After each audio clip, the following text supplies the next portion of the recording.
It will be just another few minutes, so we're going to tune into the House and just listen to Kevin rant about Pierre while we wait. With tax this high, our seniors will have to turn down the heat down to 14 or 13 C just to make it through the winter, the leader said. Inflation would run rampant and people would not be able to leave their homes or drive anywhere.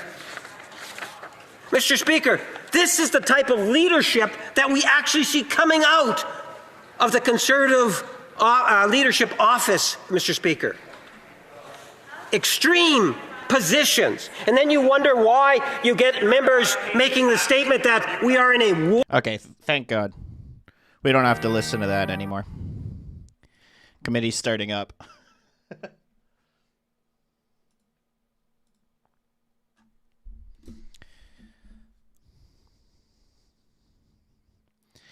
Yeah, Kevin's like the house gremlin. That dude brushes his hair with a balloon and sleeps in the basement of the house. So, we don't need to listen to him rant. We don't need to give him any TV time. Welcome to meeting number 4 of the Standing Committee on International Trade. Pursuant to Standing Order 1082 and the motion adopted by the committee on Thursday, September 18th, the committee is commencing its study of Canada and the forthcoming CUSMA review. We have with us today, in person, Honourable Dominic LeBlanc, Minister responsible for Canada, U.S. trade, intergovernmental affairs, and One Canadian economy, and the Honourable Mandir Sidhu, Minister of International Trade. From the department officials, we have Rod Stewart, Deputy Minister, International Trade, Martin Moen, Assistant Deputy Minister, Trade Policy and Negotiations, David Hutchinson, Director General, Trade Strategy Bureau, and Mary Catherine Spears, Director General, Trade Negotiations Bureau.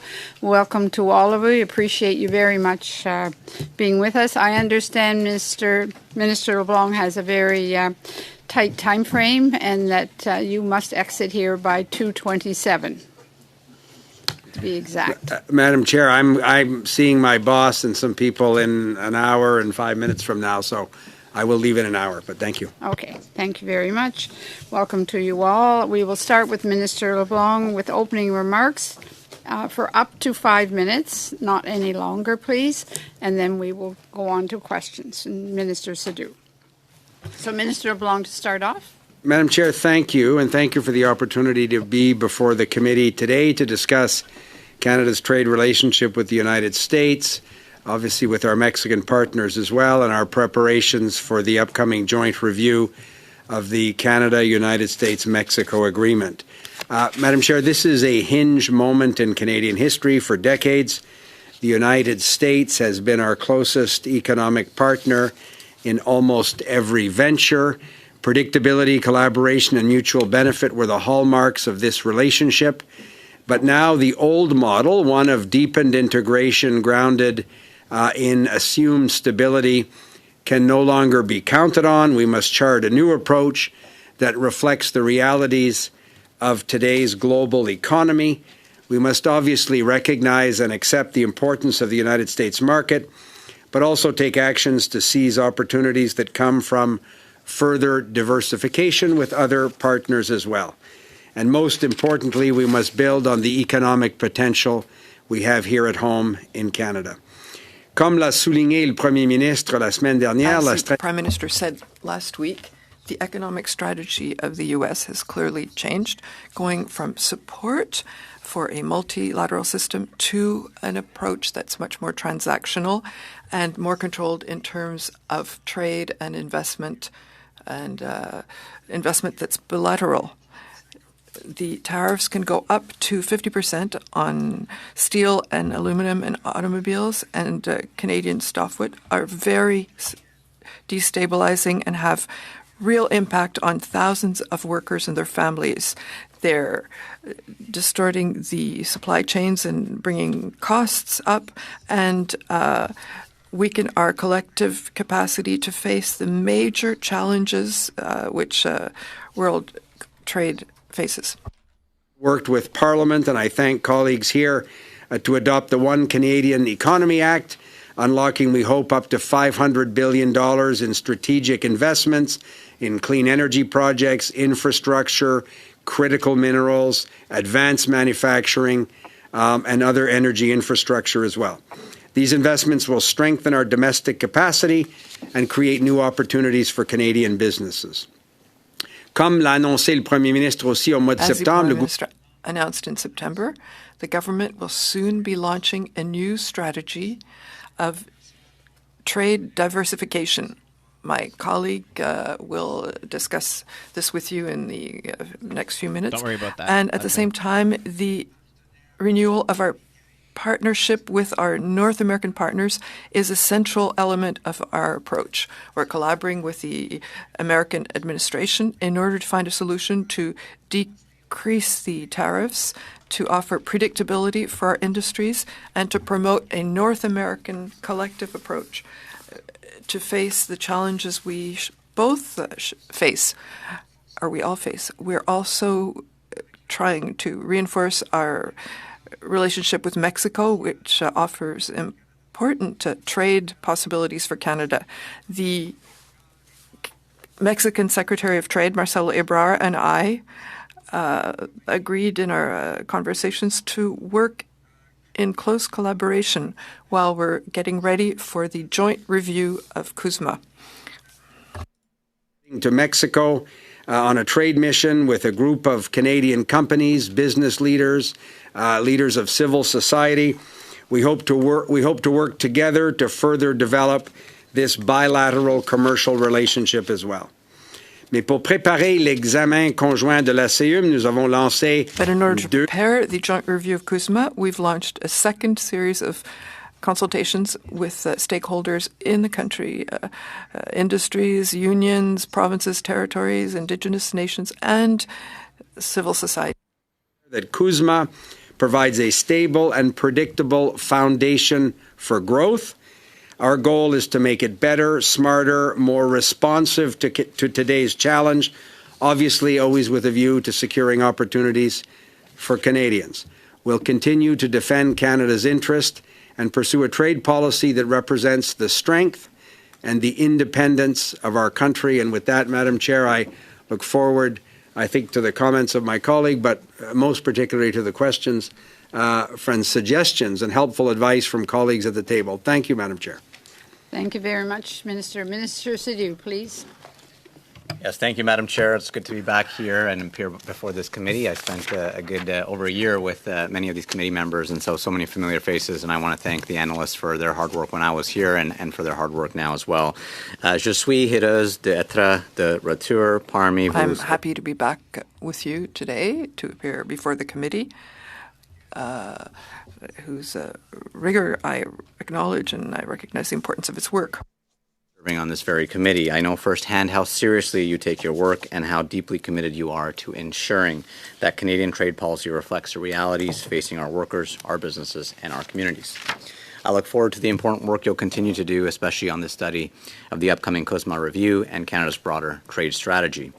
CUSMA is central to our economy, but as the economic and political landscape in North America continues to evolve, so too must our approach. That's why I welcome the committee's decision to study the review alongside the government's trade diversification efforts. We're approaching this work from a position of strength, armed with facts, guided by evidence, collaborating closely with stakeholders, and united in our commitment to protect and advance Canadian interests. I believe this committee will play a vital role in shaping that foundation, but at the same time, we recognize that Canada cannot put all of its eggs in one basket. La diversification de commerce n'est pas seulement un objectif. Trade diversification is not just a goal, it's a strategic necessity. Imperative. It's a goal I understand all too well. Since becoming minister a few months ago, I've been working to advance this file and fully and meaningfully. It has been a busy 150 days. I've crisscrossed the country meeting with boards of trade, business leaders, and entrepreneurs, and the message is clear. There is tremendous opportunity, energy, and optimism about strengthening our economic ties with communities right across Canada. Prime Minister Carney has given me a clear mandate: diversify our trading relationships. And in just a short time, we've made tremendous progress. Earlier this year, I traveled to Quito, Ecuador, to officially conclude negotiations on the Canada-Ecuador Free Trade Agreement, a modern, ambitious deal that will deepen our economic partnerships with one of South America's fastest-growing economies and create new opportunities for Canadian exporters, especially in clean technology and agriculture. We've reinvigorated our trade and investment dialogue with the United Arab Emirates, advancing discussions towards a conclusion of a FIPA agreement, deepening commercial cooperation. While in Brazil a few weeks ago, we agreed to launch talks with Mercosur, bringing new momentum to a complex but important regional partnership that includes Brazil, Argentina, Paraguay, and Uruguay.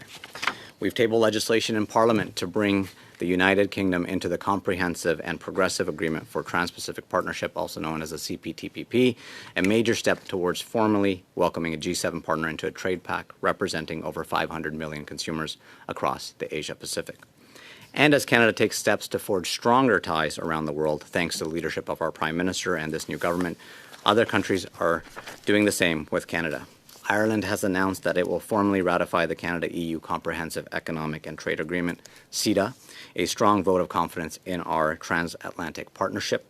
In fact, Ireland's Prime Minister called it an obvious choice to align more closely with Canada, and we couldn't agree more.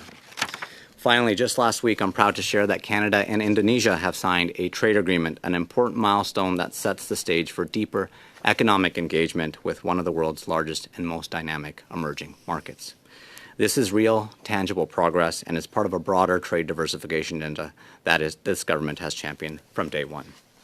And we're just not signing agreements, we're backing them up with strong implementation plans. We're empowering our incredible Trade Commissioner service to support businesses across Canada in expanding to new markets. And we're working with the Chambers of Commerce and Boards of Trade to ensure that Canadian businesses are using the agreements we already have to their fullest potential. Madame la Présidente, members du comité, our Madam trade Chair, agenda committee members. we're operating in.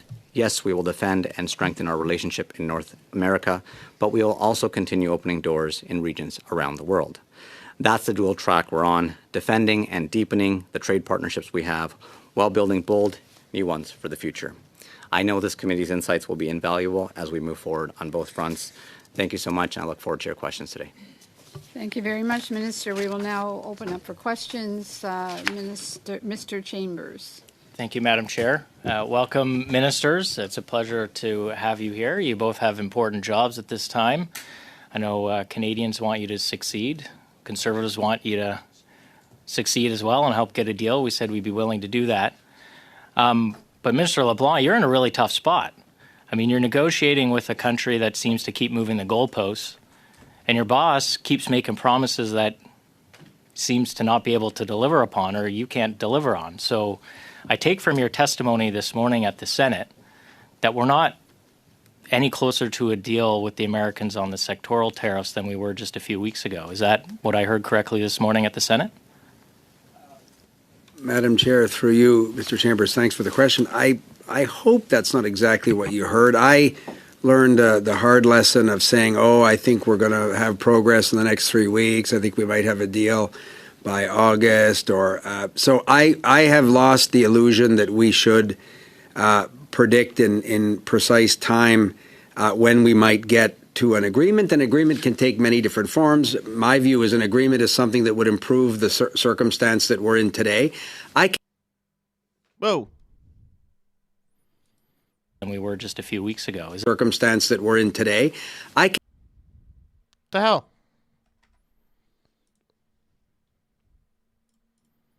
But I think like you, like everybody, accept the urgency of the moment, wish that these agreements had been concluded weeks ago, but it doesn't mean we don't need to continue to do the work and try and get the best agreement possible. Well, thank you. And I guess in terms of advancing the discussions, we've made a number of concessions. Canada has made a number of concessions. Getting rid of the DST, quietly removing some tariffs during the election and only disclosing it afterwards. Just a couple weeks ago, we got rid of additional tariffs. We withdrew some complaints about softwood lumber. So we've made a number of concessions to the Americans. I'm just asking, can you point to one concession that the Americans have given to us? I understand you refer to these as concessions. I think it's part of an active negotiating conversation. I don't think anyone has ever considered them anything other than concessions. No one has called them anything but concessions. I wouldn't be as absolute as that. I don't think I've called them concessions. Okay. I've called them decisions that we make in the best interest of continuing a discussion with the United States that'll hopefully get to the agreement you referred to in your first question. So has the U.S. made any similar movements that we have made to support the discussions? Yes. Just an example of one would be helpful. So this is there, and I appreciate the question. I want to be careful in ongoing conversations that go back months. There are different scenarios that various American officials advance, and we talk about different scenarios that we think might lead us to an agreement. At the end of the day, the CUSMA exemption, which was not part of the original announcement, this has changed so many times over the last number of months.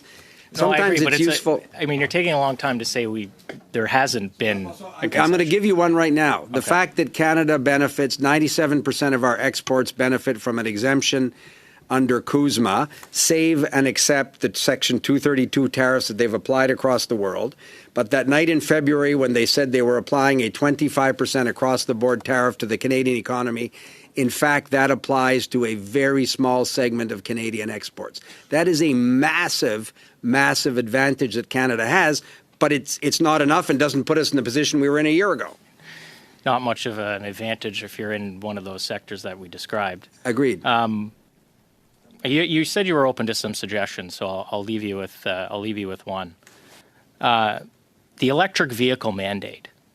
It's been disclosed now that Canadian auto manufacturers have committed $1 billion of cash to Tesla to purchase credits from an American auto manufacturer that has zero manufacturing capabilities in Canada and no intention of manufacturing capabilities in Canada. In fact, hundreds of millions of dollars has already gone to Tesla to purchase these credits. Automakers are having a hard time dealing with the tariffs, and now they are financially strained for electric vehicles with this mandate. Hundreds of millions of dollars have already been paid to an American company. No commitment to Canada. Are you open to scrapping the EV mandate? So thank you for the question. I understand that, and I certainly have heard discussions concerning the EV mandate. I've had those conversations with Premier Ford and a number of others.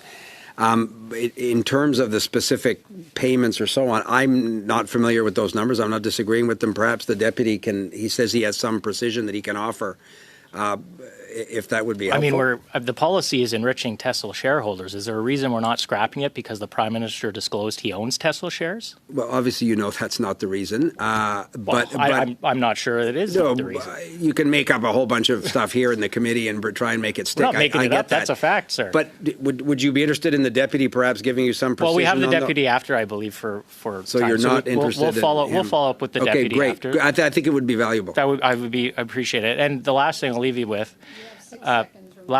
with. We're open to helping you. We'd like to see you succeed. Conservatives said we'd like to help you get a deal. If there's something that we can do to be helpful, please let us know. Appreciate it. We're happy to do that. Thank you. Thank you, Minister. Thank you very much. Mr. Fonseca. Thank you, Madam Chair, and thank you, Minister LeBlanc, Minister Sidhu, and your officials for joining us here at International Trade Committee. I'll start where MP Chambers ended, and it was around us working together to ensure success. Success for Canadians, success for those that, in my riding, we have, so many entrepreneurs. I was at the Board of Trade, and many came to see me in Mississauga, and what they said is, how can we diversify? Where can we sell our products, our services overseas? Where can we do more?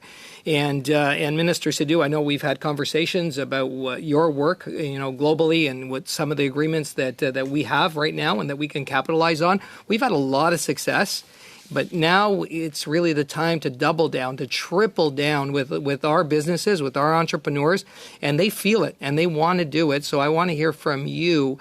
Where can they tap into those tools, be it the Trade Commissioner services or others, to be able to diversify and increase their trade? Yeah, thank you, Madam Chair. Through you, I'd like to thank the member for his work on this committee. And I know in Mississauga, the Chamber of Commerce values Mr. Fonseca's input in terms of how we can help diversifying trade. And, from my private sector experience, having spent over a decade working with businesses in international trade facilitation, the conversation 10 years ago was very different. It was, I'm comfortable dealing with the U.S. I understand the geography. I understand the language. I don't know the packaging requirements in this overseas country. Seems very hard. I don't want to do it. Now the conversation has shifted, saying, help me do that. And so when I've been out talking to chambers and the boards of trade across the country, how are we facilitating that conversation? How are we using our existing 15 free trade agreements to make sure that our utilization rates are up? And so I'll give you one example with CETA. Utilization rates are around 65%. How do we get them higher? And you've seen the Prime Minister active in the region as well in Europe. I think he's been there about 2 or 3 times. One of his first trips was to Europe to sign a strategic partnership agreement with the EU. Why is that? We see a lot of potential and opportunities in the EU around defense. We know as a country, if we're going to be investing $9 billion, we need to have those procurement opportunities as well, because we want to build up the industrial capacity. We want to bring those workers and those jobs here to Canada, build up that capacity while we can procure and get into some of the opportunities are brought in. So there's a huge potential in the EU, but there's an even bigger potential also in the Indo-Pacific, which is a fast-growing market, a growing middle class that want Canadian products, and not just in the defense sector. It's agri-food, it's clean tech. In fact, there's a lot happening with ASEAN. Just last week we signed a free trade agreement with Indonesia, the 4th largest economy in the world, 275 million potential consumers. And this is what we need to do more of. The energy is there, and the world wants to deal with Canada because we're seen as a beacon of hope right now. There's a lot of uncertainty out there, a lot of instability. The global trade winds are shifting, but Canada is seen there as a reliable, stable trading partner. And so we have a unique opportunity here. And the calls that I'm getting, the calls that we're all getting as cabinet ministers, is we want to do more with Canada. How do we make that happen? And so the Prime Minister being out there, shaking hands, making sure we're meeting people so we're noticed is very important, because every other country is doing this. The U.S.'s policies, President Trump's policies, have impacted trading relationships around the world. And so every country is out there showcasing what their workers and their businesses produce, and Canada should be no different. We should be actually more engaged, more active on the international scene to make sure we get the best deal possible. And Minister Sidhu, you've sat on this committee, you've been here, you've been the PS. Can you tell us, as a committee, where can we assist? Where can we assist with that work? Where would we be best able to help? Absolutely. Look, I value the work that you're doing. I sat in that very chair, and this committee does important work. And I think when you look at what the committee can do is bring those ideas. The members here come from every part of Canada.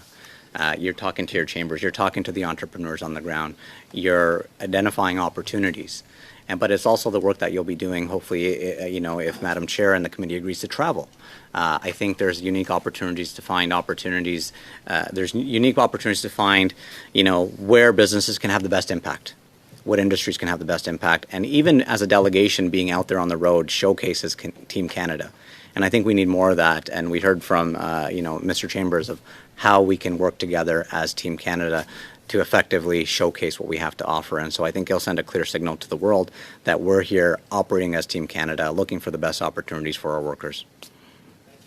Mr. LeBlanc, we are Team Canada here. We've had an opportunity to have, we had Representatives Huizinga and Representative Kaptur here last week, where we had an opportunity to ask them many questions on that. Do you see an opportunity for this committee to go to Washington, D.C., to meet with the representatives, meet with senators, meet with stakeholders, and make our case for this before this review with CUSMA? So, Madam Chair, through you to Mr. Fonseca, short answer, absolutely. I don't purport to obviously have a view on what work the committee decides to do, but any time members of Parliament and members of the other place, senators, have an opportunity to interact with American counterparts, with legislators, it's important. I was in Washington this summer for meetings, and there was a group of Conservative MPs that had also traveled to Washington. The ambassador was telling me about her meetings with them. They were seeing senior people on Capitol Hill, including members of the Republican leadership. That's all positive for Canada. So any and all form of parliamentary democracy, or diplomacy rather, where colleague legislators can talk about the advantage of, as Mr. Chambers said, resolving these sectoral tariffs that are certainly having a detrimental effect in our country, but aren't benefiting American consumers or American industries either in many cases. So the more people that say that to people in the administration, I hope the better position the country will be in. So I would encourage any and all that work, and obviously be happy to ensure that our embassy and others in Washington work with the chair and your committee to provide any support that we can. Thank you. Tremblay, please, for 6 minutes. Oui, merci, Madame la Présidente. Thank you, Madam Chair. Ministers, thank you for being here, and thank you for your members of your team who are here. I will hear more from them in the second hour, but for ministers, supply management is a very important issue for Quebec and also for the rest of Canada in several ways. But we'll come back to this Globe and Mail article. I heard Mercosur mentioned by Minister Sidhu, which worries me, given the presence of Brazil in terms of chicken production.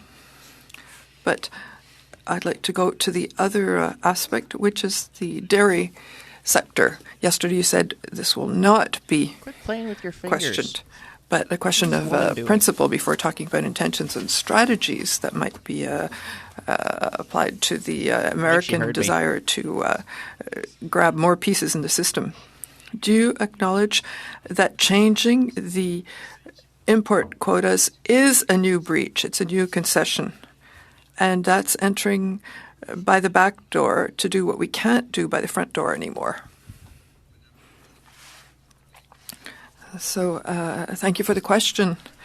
It's a very central issue in Quebec. I have cousins who have a large dairy farm in New Brunswick, and everywhere in Canada in the rural regions that I represent, just as it is for consumers in more urban centres, it's an essential issue, and I think there's a major consensus in Parliament. We are grateful for the legislative initiative of our Bloc friends in order to make sure that there's no question that becomes a subject of negotiation in these global negotiations. So I've repeated it to my American counterparts when they raise the issue, as Mr. Trump does, talk about the tariffs that are applied after the quota that was negotiated in other agreements. So I often speak to dairy producers and others in the supply management areas, but I'm comfortable saying that we won't. Yesterday I saw the Globe and Mail and I saw the reports in French press that said that it's a breach. It's a violation of supply management. There will not be an increase of quotas. We can't negotiate changes in that way. So I'm very comfortable saying that. So you're saying there will be no breaches.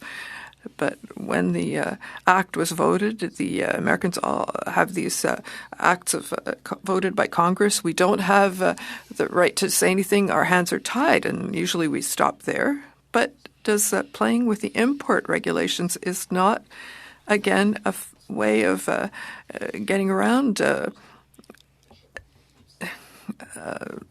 things that exist by making another breach in the system, even though it doesn't carry that name. So I understand the question.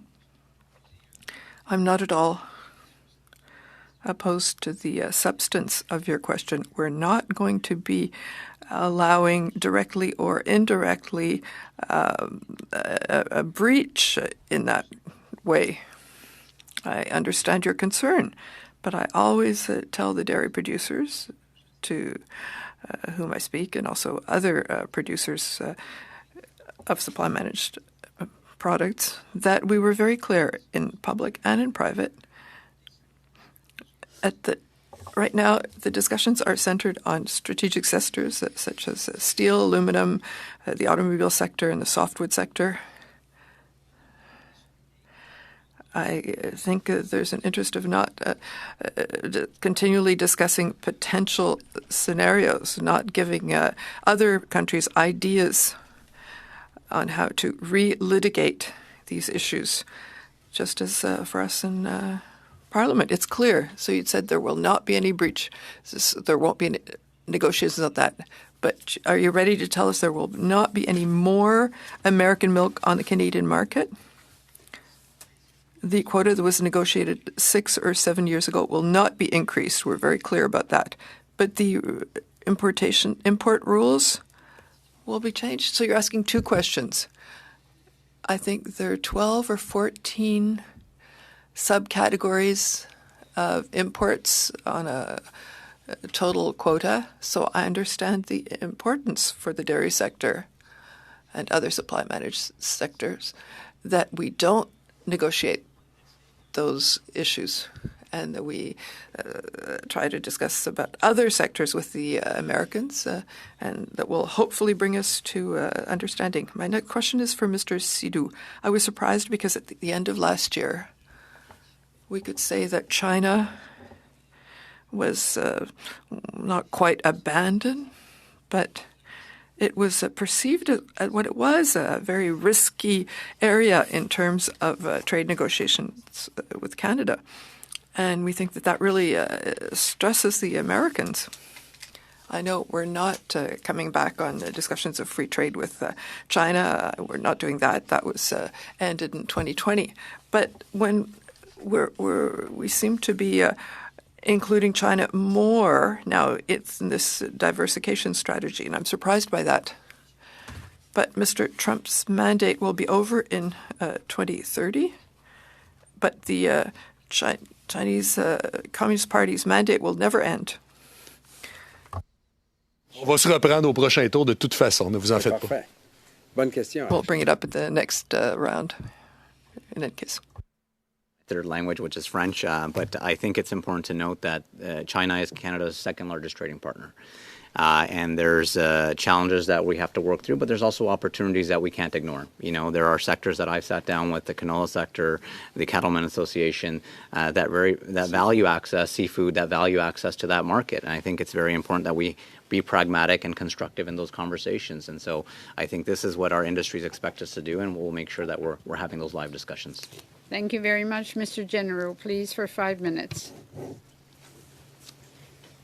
Thank you, Madam Chair, and thank you both. Welcome back, Minister Sidhu, and good to see you too, good friend, Minister LeBlanc.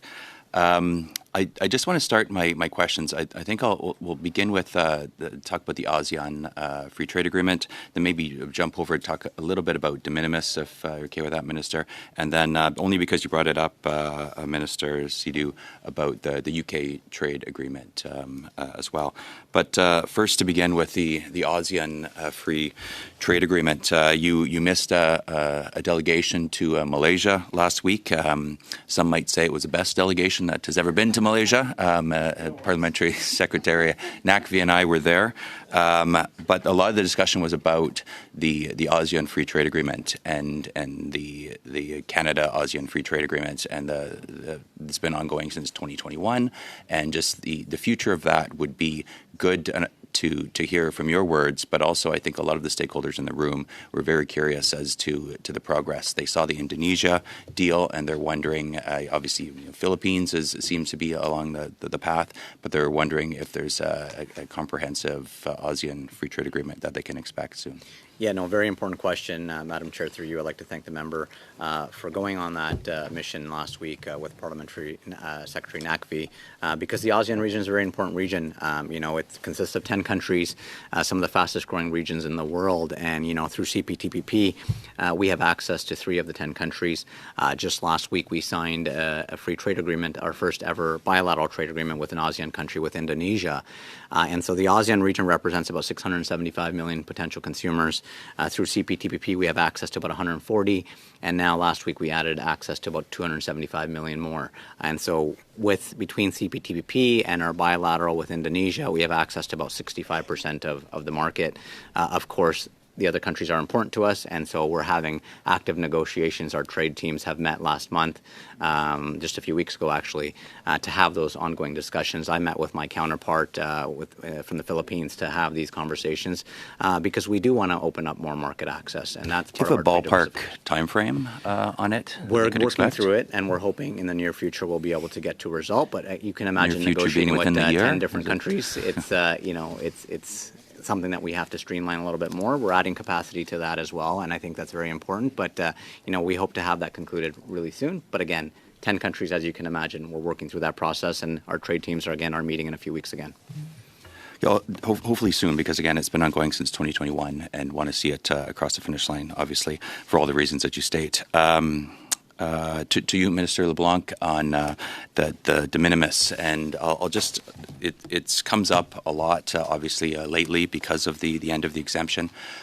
Curious as to if it has been discussed as part of the negotiations with CUSMA. I'll just read to you a quick impact that it has on a Canadian company, Lululemon, which is a strong Canadian company. This is from the Retail Dive by senior reporter Max Garland.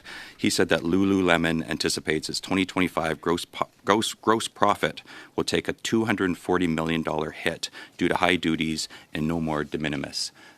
Hoping you can comment on if this is ongoing as part of your discussions. So, Madam Chair, through you, Mr. General, thank you for that question. And you're right. You used an example of an iconic Canadian company, Lululemon, but it applies to small businesses as well that sell stuff on the web and have clients in the United States, for example, that order packages. So I hear about it as an MP. I hear about it from provincial premiers. Premier Ford spoke to me about it as recently as a few weeks ago, again with his own examples in his province. But you're right, that scenario, big and small, repeats itself across the country. You asked, do we raise it with the American administration? Absolutely. Canada has maintained we have not removed or eliminated the de minimis rule. We believe that if we get to a circumstance where there's an agreement with the United States that resolves a number of these sectoral issues, obviously, it's an issue that we keep raising and would hope that we could bolt on to an eventual agreement, big or small. But share the concern, appreciate you raising it and your colleagues' willingness to work on it. And there's a good example where with legislators and others, as we advance, that is not benefiting American consumers, to your point. Yeah. In my last 10 seconds, Minister Sidhu, your comments about the ascension of UK to the CPTPP, does that mean that the negotiations with the Canada-UK Free Trade Agreement are incomplete? Is it still ongoing? No, that's an active conversation. Right now, we have access to 99% of the UK market. Of course, we want to get it to 100%, and so those conversations are ongoing. But with me tabling the treaty for UK CPTPP ascension last week, we've given notice 21 days to Parliament, and hopefully we can bring that legislation forward because the CPTPP is an important club to be a part of, and we want the UK there. We already do about $50 billion of trade with the UK, and we want to increase that even further. Thank you very much. Mr. Lavoie, please. Bonjour. Tu veux le mic? Excellent. Merci. Thank you. Thank you to the ministers for being here with us. So just to give you a piece of context, I worked 25 years in banks for individuals and businesses, and I represented the business sector in a Chamber of Commerce. So I won't tell you the situation of what's happening. We received Mr. Herman in 40 years. He hasn't seen a situation like that. So we cannot compare it with past situations. That being said, I had to think about something, hearing these things today. There's something that somebody told me a long time ago. Don't wait for the rain to stop. Learn to dance in the rain. And today we're in a period of not be able to predict anything. So it's incredible for bankers and for business. What we want is businesses to last. We want loans to be reimbursed. And it's horrible. We have all this unpredictability for the next few years, what can we tell our businesses? What can the government do to learn them to dance in this unpredictable context? Maybe, Madam Chair, I can offer a few comments, and my colleague Manny can add to that. You described it very clearly. The businesses I meet, where I meet union leaders also, everyone is saying what you're saying. One of economic uncertainty. It's not the application of a tariff at a certain percentage to a sector. It's the simple fact that week after week there's this uncertainty. Sometimes there are tariffs that are set, others are withdrawn or modified, sometimes they're raised. And in English, it's a perfect storm, which means that this uncertainty mean that businesses are not investing, there's no expansion, bankers are not lending money, and it creates a vicious circle. The message about how to learn to dance. Geography will mean that the U.S. will always be our neighbor, and they will be our friends. President Kennedy repeated that when he was in the States. The U.S., in Canada rather, it's the greatest economy in the world. We share the English language, for example. And so the U.S. will be an unavoidable partner on the economic area. So we've learned that an over-dependency means that we cannot dance as well with other partners to find other markets. The work that Mr. Sidhu is carrying out in what I think is an exemplary way. So we're going on both pathways to try and bring more predictability in our relationship with the U.S. by using bilateral and trilateral relations with Mexico as well, because they're in the same situation as we are. But Mr. Sidhu can continue his work to give us a predictability in other circumstances that are not as unstable at this point. Manny? Businesses to pull back. And as the businesses pull back, they're not investing, they're not looking at new markets, but it's also their cash flow. I was a business owner. I know how can you invest at the same time you're losing sales and you're getting hit on all sides. And so that's why we launched the $5 billion Strategic Response Fund. That's why we launched the $1 billion Strategic Tariff Initiative. And these are important initiatives that we heard feedback from the Chamber of Commerce, from entrepreneurs saying, well, at a time where we're hurting, we don't have the same revenues, our cash flows being hit, how do you expect us to invest? And so we've launched these programs to assist businesses in looking at new markets. So the $1 billion Tariff Initiative is an important program where businesses can apply for up to $1 million in support. You want to hire a salesperson to get into the Indo-Pacific. You want to attend a trade show to showcase your products. This is why we've launched these programs. The Prime Minister was very clear on this, is to support businesses through this transition and say, okay, we understand you're going through this tough time, but we want to be there to support you, to look into new markets. And so these are some of the things we're doing, but we're also using our TCS officials, our trade commissioner officials, to talk to businesses about external opportunities in export markets around the world. In the year 2000, our trade with the United States was around 90%. Which was very high at that time. It's come down to right below 75% right now. And so this will be, the U.S. will always be an important partner, as my colleague said, but we also need to collectively look at other opportunities. Thank you very much. On to Mr. Savard-Tremblay for 2.5 minutes, please. Oui, Monsieur Sidhu, concernant... In terms of your discussions with Mercosur countries, can you guarantee to us that this is not...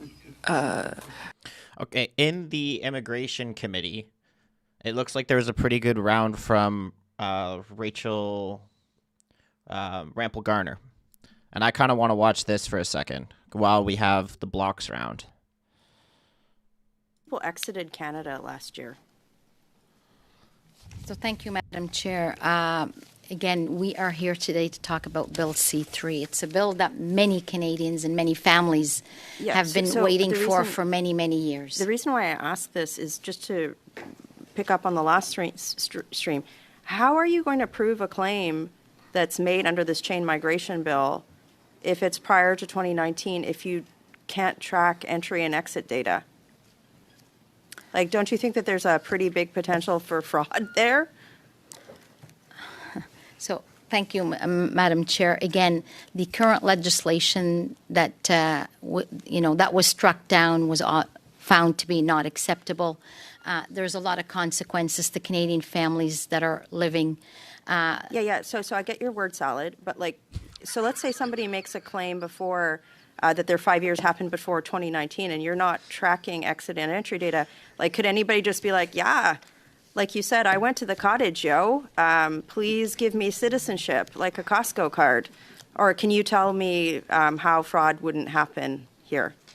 So thank you, Madam Chair. Again, like-minded countries, the M5s, all have policies that limit the passing of automatic citizenship by descent. Canada. We believe we've struck a balance here by putting a substantial connection to the country. What's the balance? Like, if somebody's coming in prior to 2019 and you can't prove if they entered or exited, then like literally anybody could just be like, yeah, I'm Canadian, yo.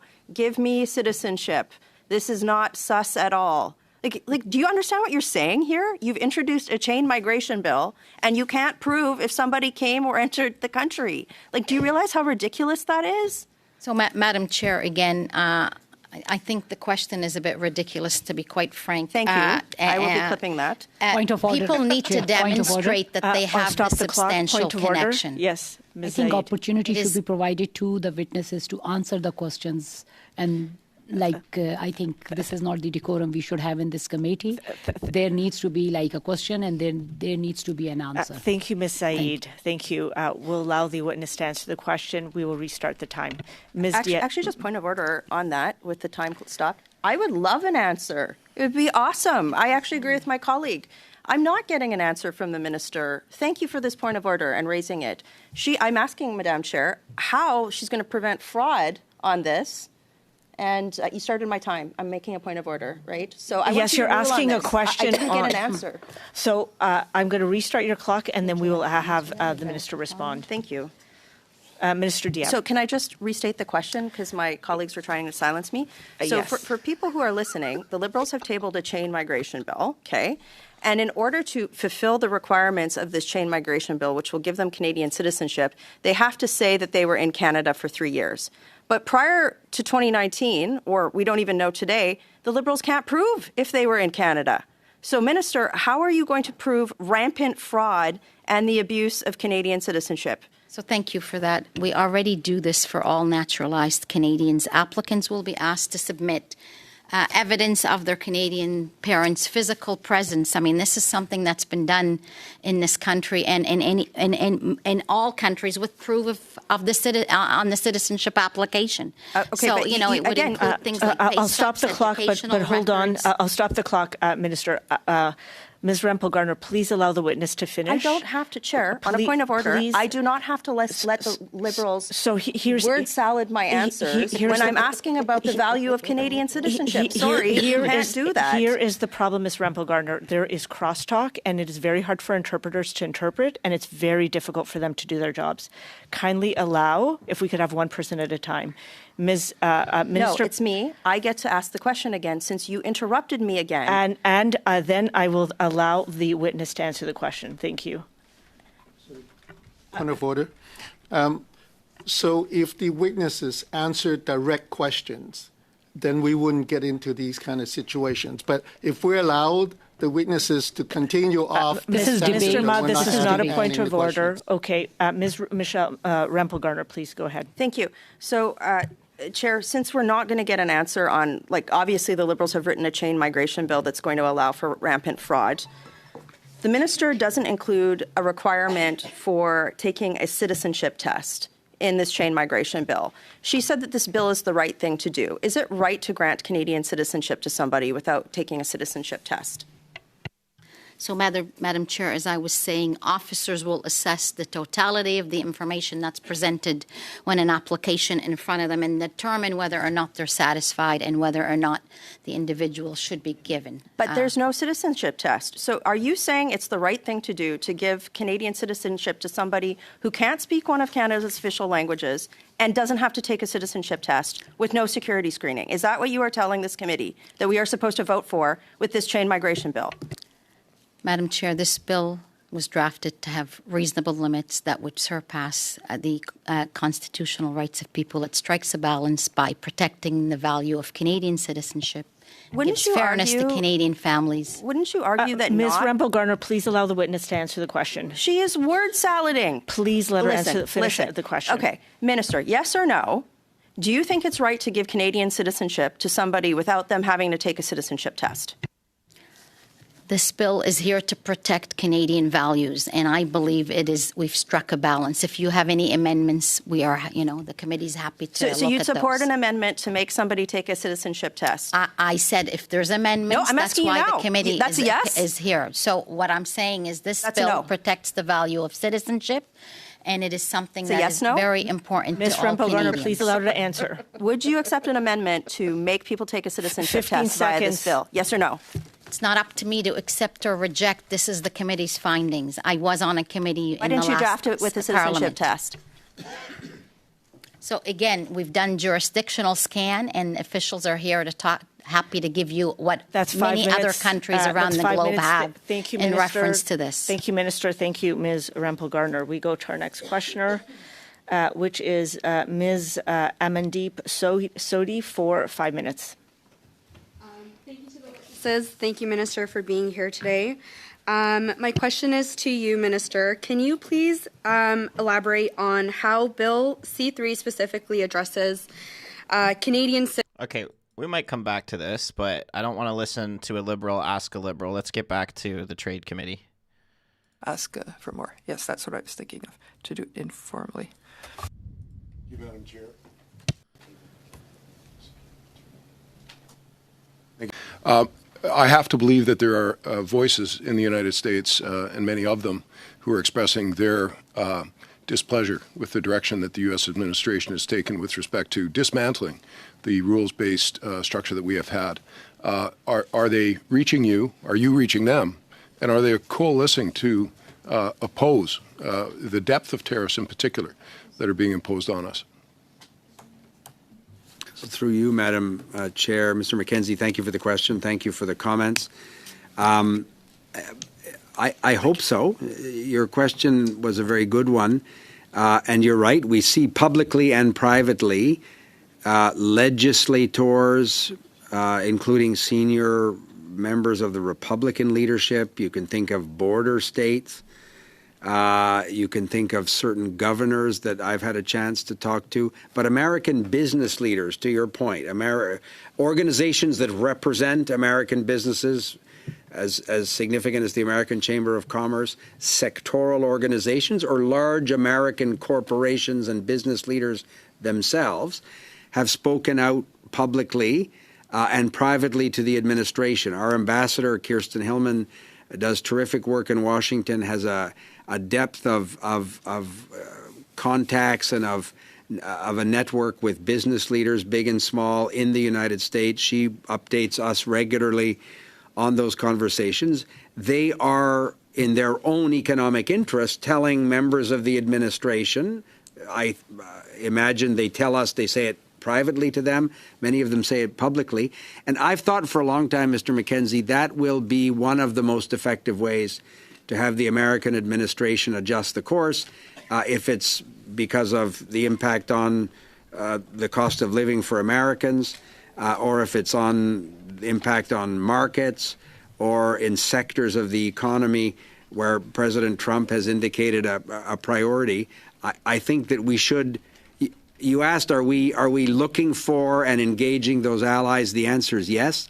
Some will say things privately to their administration, their government. Some will say them publicly, but it's all value added to trying to get to an agreement that's in the interest of both economies. Thank you very much. I represent the riding of Calgary-Signal Hill. in the delightful province of Alberta. I'm not going to compete with my friends about which province is better or which part of it from meetings past. Alberta is a major energy exporter, both crude oil and natural gas to the United States. Can you give assurances that energy will not be a bargaining chip in future negotiations? And that might be a question for Minister Sidhu as well.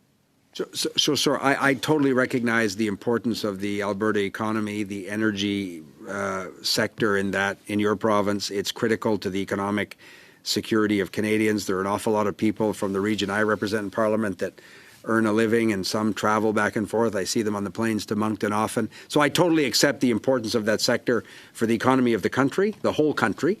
You're lucky enough that it's in your province, but the benefits are shared across the country.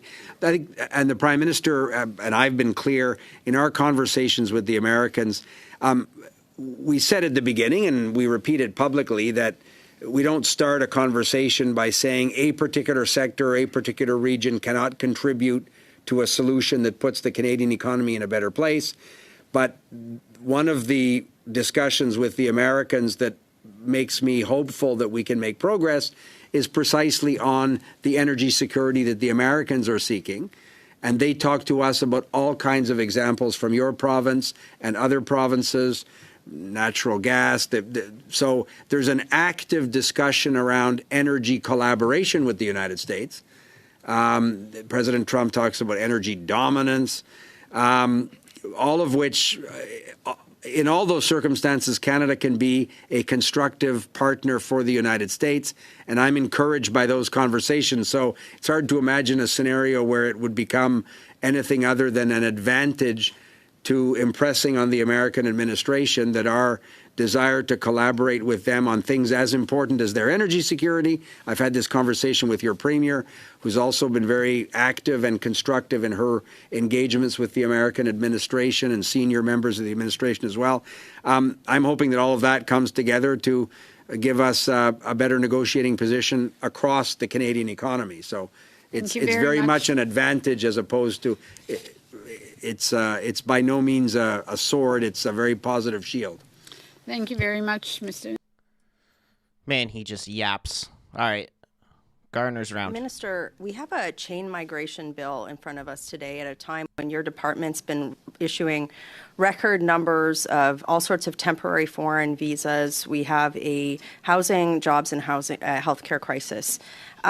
So the Parliamentary Budget Officer has estimated that at least 115,000 people would become Canadian citizens under this bill, this chain migration bill. Where are they going to live? Thank you very much for the question. This is what we know on volumes. From January 2024 to July 2025, the end of that, those were when the interim measures were implemented by the department. The department received over 4,200 applications from those individuals. Thank you, Chair. So there's a lot of people that you are allowing in this chain migration bill. No, this is my time. Where are they going to live? Point of order. I'm sorry. I will stop the clock, Ms. Rempel-Gardner. Yes, point of order. It is a point of order, Chair, because we didn't hear the full answer. The member had the chance to complete. That's not a point of order. We need to hear the answer from the minister in order to have on that point of order. It is my time. It is my time. It is your time, Ms. Rempel-Gardner, but please allow the witness to finish, to complete their sentences. I gave her equal time, which you should have been looking at. Thank you, Chair. We don't have an agreement on equal time, so. Oh, what the hell? Please allow the witness. Are you silencing me? I'm not. I'm going to ask you to continue, but kindly let her to answer the questions. I would advise not trying to silence me. Where are they going to live, Minister? All the people that you're letting in on this chain migration bill, where are they going to live? CMHC says housing starts are down by 16%. So where are you putting 115,000 auto Liberal Canadians? Thank you, Madam Chair. Just want to remind the members that this bill was struck down in December 2023. We are here to remedy a situation, and if we do not act, then we are in jeopardy. Thank you. On that point, why didn't you appeal the court ruling? You didn't. You just let it go. So Again, Madam Chair, we're here today to talk on on this bill that is in front of us. It is an important legislation that strikes a balance to protect Canadian values as well as Canadian families. On this bill, you just said, though, that the bill is here because of a court ruling. The court didn't write this legislation. So I'll ask you again, where are these people going to live that you are putting in this bill that the courts didn't write, that you didn't appeal a ruling on? So thank you again, Madam Chair. The IRCCs, they saw no surge in the interim measures, nor did they see any surge happening in 2009 and 2015 when similar legislation was in place.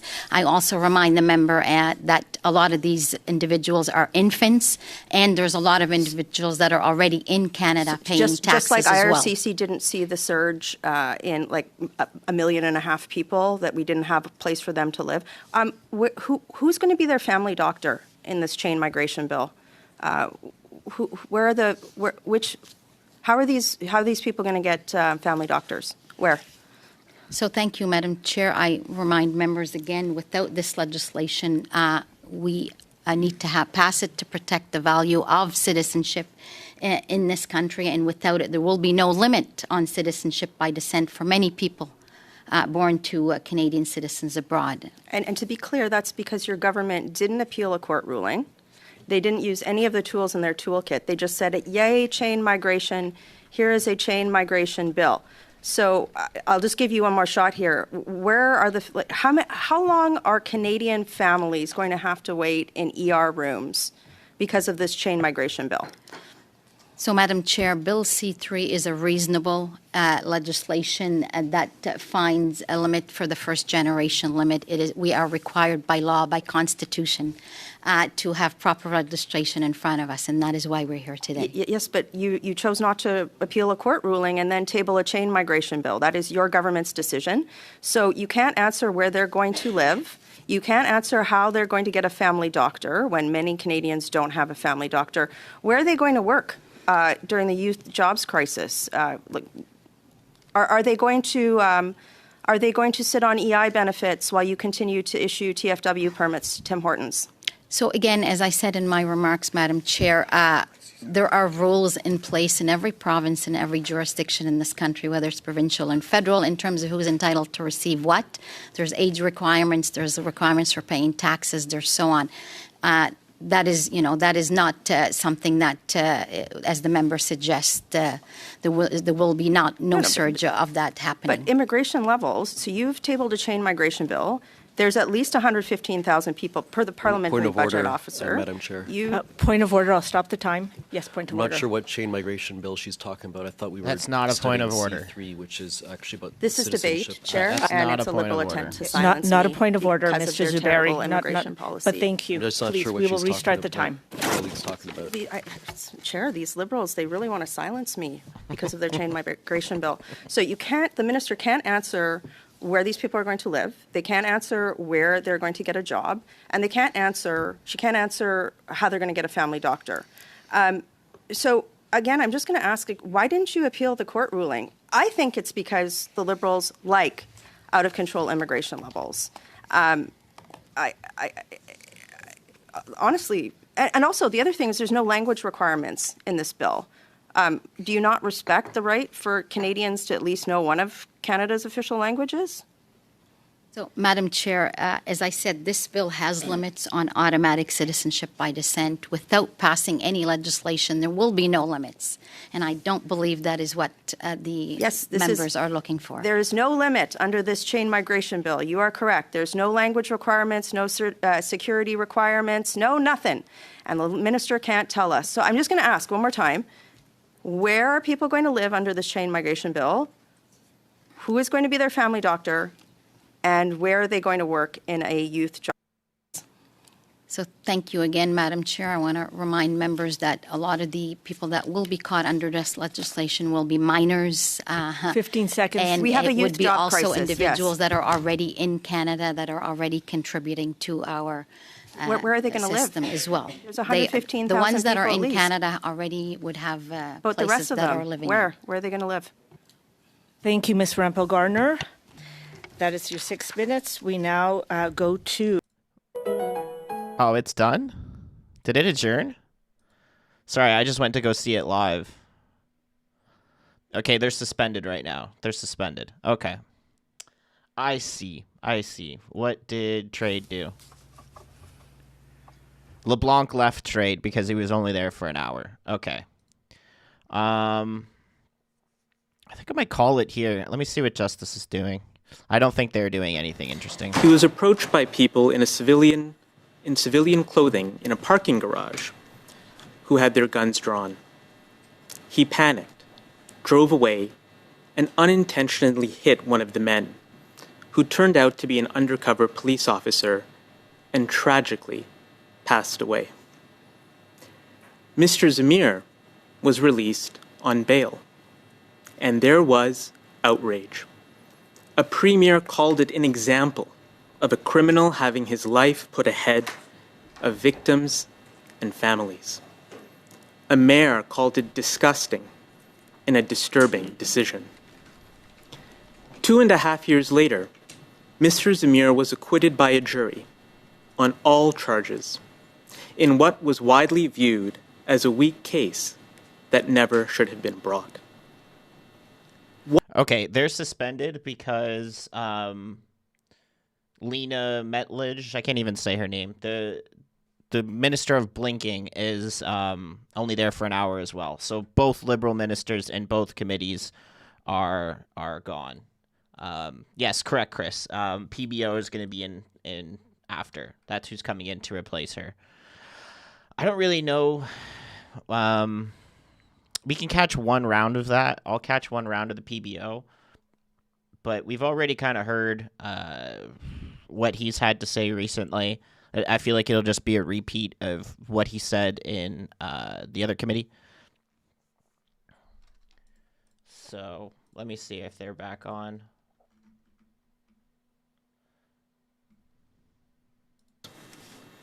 According to Statistics Canada, 22% of people in provincial and territorial prisons in 1978 were denied bail. When Bill C-75 was passed in 2019, that number had tripled to 67%. Last year, across Canada, it stood at 76%. And while the number of people imprisoned because they were denied bail has skyrocketed, conditions in provincial and territorial jails have plummeted. In 2025, the Ombudsperson of Ontario found provincial jails there in a state of crisis, with severe overcrowding and frequent lockdowns. Similar observations have been made in other jurisdictions. In these dire conditions, the innocent may plead guilty simply to get out, and others will leave with trauma that will imperil their rehabilitation. So how do we reconcile this reality with the headlines that we see about bail? First, critically question the notion that bail is driving an increase in crime across the board.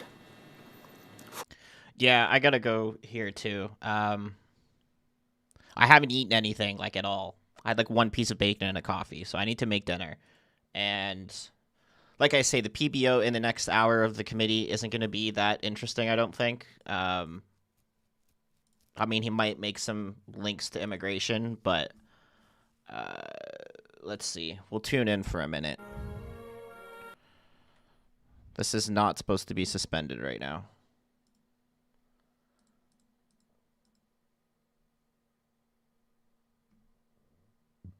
But yeah, I don't think there's anything left for us to see. I think we caught what we wanted to see. So, also I've got to get clips out on the channel from like question period, and I'm gonna clip that Garner clip that we just saw. That was really funny. She's just word salading. that was great. But anyway, yeah, I think I'm gonna call it here, and I will be live on Monday for sure. We'll have lots to do next week, but won't be live tomorrow. We're never live on Fridays, so. Yeah, see, PBO's in here. They've got some other witnesses. But